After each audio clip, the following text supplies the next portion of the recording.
శ్రీరామ్. ప్రతి ఒక్కరికి శ్రీరామనవమి శుభాకాంక్షలు.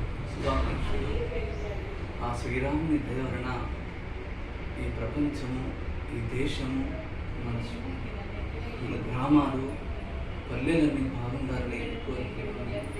ఇది రామరాజ్యము, శ్రీరాముడు ఏలిన రాజ్యం ఇది. భారతదేశం భరతుడు ఏలిన రాజ్యం ఇది.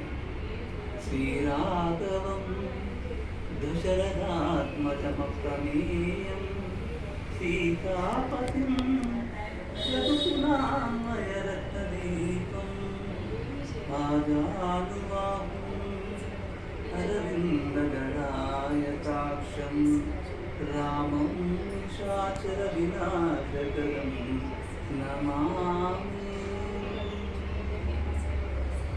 శ్రీరామ రామ రమేతి రమే రమే మనోరమే సహస్రనామ తత్తుల్యం రామనామవరాననే.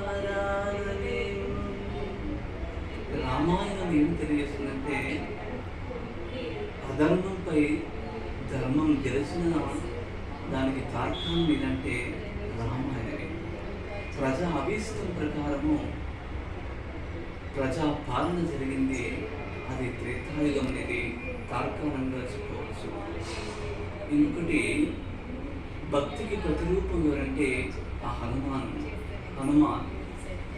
అదేవిధంగా ఇంకొకటి కర్తవ్యం అనేది, కర్తవ్యాన్ని నిర్వర్తించాలి, అదే దైవం అనేది తెలియజేసింది ఏదంటే రామాయణమే. దానికి ఒక శ్లోకం ఉంది, కౌసల్యా సుప్రజా రామా పూర్వ సంధ్యా ప్రవర్తితే ఉద్దిష్ట నరశార్థుల కర్తవ్యం దైవం అని. అంటే కర్తవ్యమే దైవంతో సమానం అనేది దీంట్లో తెలియజేయడం జరిగింది. రామాయణం అంటే అంత గొప్పది.